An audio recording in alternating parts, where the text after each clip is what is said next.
कुछ मालूमात आवाम के लिए, सहूलत के लिए आपके ज़रिए शहर की आवाम तक मैं पहुंचाना चाहता हूं।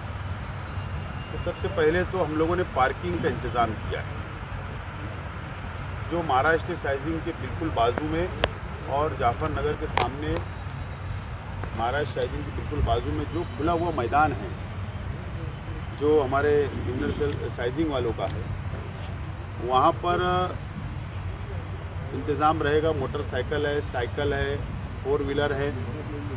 तो आवाम से मेरी अपील है कि आप अपनी गाड़ियाँ 2 व्हीलर 4 व्हीलर वहाँ पर लगाए, और वहाँ पर एक अदारे ने जिम्मेदारी ली है, वो अदारे वाले वहाँ पर मुकम्मल तौर पर हिफाजत से संभालें।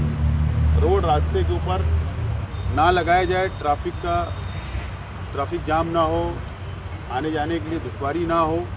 इसके लिए शहर की आवाम से जो मोटरसाइकिल से, 4 व्हीलर से, रिक्शा से आएंगे तो वहाँ पर पार्किंग रखी गई है। दूसरी अहम बात, इस जानिब पीछे से कोई भी रास्ता पब्लिक के लिए नहीं रखा गया है। हर किसी को मेन गेट से ही एंट्री दी जाएगी। एक ही गेट से हम लोग एंट्री देंगे, और उसके बाद लेडीज़ का यहाँ आने के लिए अलग रास्ता है और जेंट्स का अलग रास्ता है। इसी के साथ साथ हम लोगों ने यहाँ पर 25 सिक्योरिटी गार्ड रखे हैं, जो मुकम्मल हर जगह के ऊपर तैनात रहेंगे, और 200 वॉलंटियर नौजवान हमारे अपने साथी, जिनको हम लोग बिल्ला एक निशानी देंगे, उनके हाथ में बिल्ला रहेगा, और वो जगह जगह के ऊपर गश्त करते रहेंगे, जगह जगह के ऊपर खड़े रहेंगे, ताकि माँ बहनों को, बच्चों को तकलीफ ना हो। तीसरी बात, यहाँ पर सीसीटीवी मुकम्मल तौर पर हर जगह के ऊपर लगाया गया है। जहाँ पर भी जाएंगे आवाम, वहाँ पर सीसीटीवी होगा। वो निगरानी सीसीटीवी की मुकम्मल सीसीटीवी से निगरानी की जाएगी पूरे प्रोग्राम की, हर जगह की। और उसी के साथ साथ हमने टावर बनाया है। यहाँ नहीं बनाया है, बाजू में जहाँ पर सेल्स जोन है वहाँ टावर है, जहाँ फूड जोन है वहाँ टावर है। टावर के ऊपर हमारे वॉलंटियर बैठे रहेंगे, ताकि ऊपर से मुकम्मल तौर पर निगरानी कर सके। और साथ साथ में हम लोगों ने शेख खलील मरूम खलील दादा के नाम से एक सबिल बनाई है, जो मुकम्मल तौर पर मेरा अपना परिवार उसका मुकम्मल निगरानी करेगा।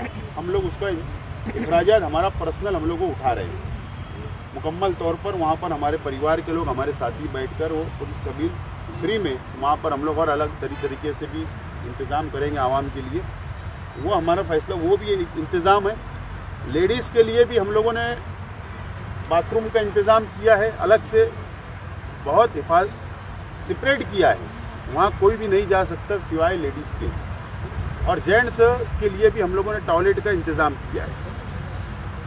इस तरीके से मुकम्मल इंतज़ाम हमने किया है। मैं शहर की आवाम से यही अपील करूँगा कि ट्रैफिक आगरा रोड पर जाम ना हो, गाड़ियाँ रोड पर ना लगाए। अगर गाड़ियाँ लगाते हैं और अगर कोई वजह से वो गुम हो जाती है, तो ट्रस्ट उसका जिम्मेदार नहीं होगा। इसलिए हम लोगों ने पार्किंग का इंतज़ाम किया है, और आवाम से अपील है कि आप लोग सामने से आइए। और हमने जाने के लिए हम लोगों ने 3 रास्ते रखे, जो लेफ़्ट साइड से होंगे। बाहर निकलने के लिए 3 रास्ते हम लोग ने रखे कि बाहर से निकल सकते, उधर से बाहर निकल सकते हैं, लेकिन आने के लिए सिर्फ एक एंट्री हम लोगों ने रखा है। और साथ साथ में यहाँ पर हमने फायर गाड़ी का इंतज़ाम कि हमने लेटर दिया है, एम्बुलेंस का लेटर दिया हुआ है कि एम्बुलेंस भी यहाँ हमको चाहिए गवर्नमेंट का, और फायर ब्रिगेड गाड़ी भी यहाँ पर चाहिए। वो भी यहाँ पर 5 बजे से रात 11 बजे तक हमने डिमांड की है। उसका ऑर्डर होने के बाद में यहाँ पर उसके हिफाजत से रखा जाएगा, ताकि कोई ऐसा बात ना हो। इसके लिए सब इंतज़ाम का हम लोग तैयारी में हम लोग है। रिक्शे वालों से भी मेरी अपील है, शहर के ऑटो वालों से, रिक्शे वालों से, कि बीच में रास्ते में जब माँ बहनें आएंगी या बच्चे आएंगे, आप बीच में लगा के कहीं भी उसको उतार के सीट ना भरे, बल्कि आप एक अपना केडी चौक तक ही लाकर वहाँ पर अगर उनको उतारेंगे तो 1 मिनट में वो अंदर आ सकते हैं। तो तमाम ही शहर की आवाम से मेरी अपील है कि हमारा ताउन करे, और क्योंकि हमें उम्मीद है जो माहौल बना हुआ है, हमें उम्मीद है कि 2 फेस्टिवल जो पीछे हुआ था उससे बेहतर और उससे ज़्यादा कामयाब होगा इंशाअल्लाह। और हमारे तमाम ही जिम्मेदारान, तमाम ही हमारे वॉलंटियर हम लोग मुकम्मल तैयारी के साथ है और इंशाल्लाह मुकम्मल रहनुमाई करेंगे। आप लोगों से भी, मीडिया के तमाम ही साथियों से मेरी अपील है कि आप भी हमारा ताउन करें। ये शहर की आवाम के लिए, शहर के मुफाद में, शहर के हित में मेड इन मालेगांव फेस्टिवल हम लोग कर रहे हैं और इंशाल्लाह अच्छे से अच्छा इंतज़ाम देने की हम लोग कोशिश करेंगे। हमने कोशिश किया है कि सिकंदर शेख जो महाराष्ट्र केसरी 2 मरतबा रह चुके कोल्हापुर के, उनको हमने इनवाइट किया। खैर वो पूना में, दिल्ली में, क्या वो उसके अंदर नहीं जाना है, लेकिन हमने इनवाइट किया है और उन्होंने आने की, हमको हमारा इनविटेशन को कबूल किया, दावत कबूल की। इंशाल्लाह लास्ट दिन 8 तारीख को मालेगांव शहर आएंगे, इस तरीके का उन्होंने हम लोगों को मैसेज दिया है। और उसके साथ साथ में हमारी कोशिश है कि रियासती लीडरान, हमारे ज़िले के लीडरान और हमारे शहर के लीडरान को हमने दावत दी। स्पेशल हमारा कोई प्रोग्राम नहीं है, स्पेशल स्टेज के ऊपर कोई तकरीर, कोई प्रोग्राम नहीं है। हमने सबको, जो शहर की आवाम में भी हम लोग तकसीम कर रहे दावतनामा और बाहर भी जो हमने दावतनामा भेजा है, हमने सबसे यही कहा है कि आप लोग 6 दिन का प्रोग्राम है, जब भी आपको वक्त मिले, जो भी दिन आपको वक्त मिले, आप यहाँ विज़िट करें। वो मेहमान आएंगे, हम लोग उनका इस्तकबाल करेंगे और हमारा पूरा फेस्टिवल उनको बताएंगे। ये हमारी कोशिश है कि सब लोग आए और ये प्रोग्राम को कामयाब करें। Okay, thank you. Malegaon festival trust के ज़ेर एहतमाम 3 फरवरी बरोज़ जुमा दोपहर 3 बजे से लेकर 8 फरवरी के दरमियान 8 फरवरी तक मालेगांव फेस्टिवल 3 का इनेकाद किया जा रहा है। इससे पहले 2 फेस्टिवल जो हुए उसमें 150 और 200 स्टॉल्स थे।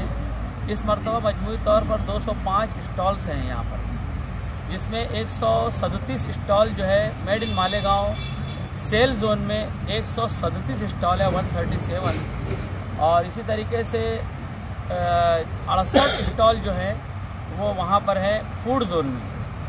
फूड जोन में 68 स्टॉल है। इस तरीके से 205 स्टॉल जो टोटल हैं, जिसमें सबसे ज़्यादा अहमियत के हामिल ये है कि मालेगांव में बनने वाली जो भी चीज़ें हैं और उनको ख़ास तौर से यहाँ पर अहमियत दी गई है, उनको नुमाया किया गया है। मालेगांव में जो साबुन बनता है, मालेगांव में चौकी बेलन बनता है, मालेगांव में जो कुर्ती बनती है, मालेगांव में रेडीमेड कपड़े बनते हैं, मालेगांव में इसी तरीके से अचार बनता है, मालेगांव में जो और भी कहना चाहिए दीगर अनवा अक़साम की जो चीज़ें हैं यहाँ पर, यहाँ तक कि अभी मालेगांव में हमारे यहाँ सोलार पैनल तक मालेगांव में बन रहा है। तो उन लोगों ने भी अप्रोच किया, हमने उनको भी प्लेटफॉर्म मुहैया किया है। इस तरीके से मेड इन मालेगांव का जो कहना तस्वूर है, यहाँ से इंशाअल्लाह और तेज़ी से आगे बढ़ेगा, उस चीज़ को हम दर्शाने की यहाँ पर कोशिश कर रहे हैं। इसी के साथ साथ जो फूड फेस्टिवल है, वहाँ पर ये सेल जोन के अंदर खिलौनों की भी दुकानें होंगी, कपड़ों की दुकानें होंगी, कॉस्मेटिक की दुकानें होंगी, यूनानी अद्वियात की दुकानें होंगी, इतरियात की दुकानें होंगी। इसी तरीके से मसाला जात जो मालेगांव के हैं वो तमाम मसाला जात होंगे मालेगांव में बने हुए। मालेगांव की घड़ियां हैं, बहुत सारी चीज़ें यहाँ पर असम्बल होने लगी, वो चीज़ें भी यहाँ पर रखी जा रही है। इसके साथ साथ फूड जोन में मालेगांव का जो जायका है उसे मुतारफ़ करवाया जा रहा है। मालेगांव की जो होटलें हैं, नुमाया होटलें हैं, उन लोगों ने यहाँ पर स्टॉल्स हासिल किए हैं और मालेगांव की वो तमाम होटलें जो अहम कहना चाहिए शोहरत रखती है, नाम उन्होंने कमाया है। बारबेक्यू है, काफ़ी साग, अपने क्या बोलते हैं, चाइनीज़ की जो होटलें हैं, अयूबी है। इसी तरीके से बहुत सारे फास्ट फूड के कॉर्नर वहाँ पर होंगे। आइसक्रीम होगी, कुल्फ़ी होगी, मालेगांव में बनी हुई कुल्फ़ी, आइसक्रीम, वो तमाम चीज़ें होंगी वहाँ पर। इसी तरीके से पाव भाजी और स्नैक्स की दुकानें वहाँ पर लगाई जा रही है। खूबसूरती से स्टॉल को सजाया जाएगा। वहाँ पर गोल टेबल लगाया जाएगा जहाँ पर बैक वक्त 300 लोग खड़े होकर खाना खा सकते हैं। वहाँ पर मतलब वहाँ पर स्टॉल इस तरीके से गोल टेबल लगाया जाएगा कि बैक 300 लोग वहाँ पर खाना खा सकते हैं उस ग्राउंड के अंदर। उसी के साथ साथ फन जोन है जहाँ पर बच्चों और ख़वातीन के लिए और बच्चियों के लिए छोटे मोटे झूले और राइड्स का भी एहतमाम वहाँ पर किया गया ताकि थोड़ा सा तफरी भी हो जाए। इसके साथ साथ यहाँ पर जो प्रोग्राम हो रहा है इसके ताल्लुक से मैं चाहूँगा कि शकील जानी बेग साहब आप लोगों को बताएंगे कि स्टेज पर जो प्रोग्राम हो रहा है उसकी नौयत क्या होगी और कितनी स्कूलें हैं और उसके साथ साथ क्या क्या प्रोग्राम होने वाले हैं, शकील जानी बेग साहब उनका कहना चाहिए कि आप लोगों को खुलासा देंगे। अभी अनीज़ा साहब ने जो बताया स्टॉल के ताल्लुक से, फूड जोन के ताल्लुक से, उससे हट के जो आप लोगों को इस बार बहुत एक नई चीज़ नज़र आएगी इंशाल्लाह, वो सबसे बेहतरीन हम लोगों ने एंट्री गेट बनाया है। आप लोग देखेंगे 1-2 रोज़ के बाद में कि वो एंट्री गेट जब अंदर आप दाखिल होंगे तो मैं ये समझता हूँ, हमारा ये अंदाज़ है कि अल्हम्दुलिल्लाह जितने भी लोग आएंगे उनको एक नया अंदर शहर के अंदर हम किसी और शहर में आए ऐसा महसूस होगा। उसके लिए हमने बहुत बेहतरीन वहाँ पर जो स्टेज के तरतीब दिया है। और सबसे अहम बात ये जो हम जहाँ पर बैठे हैं ये जो है ये ऑडिटोरियम है, यहाँ पर 5000 कुर्सियों का हमने नज़्म रखा है।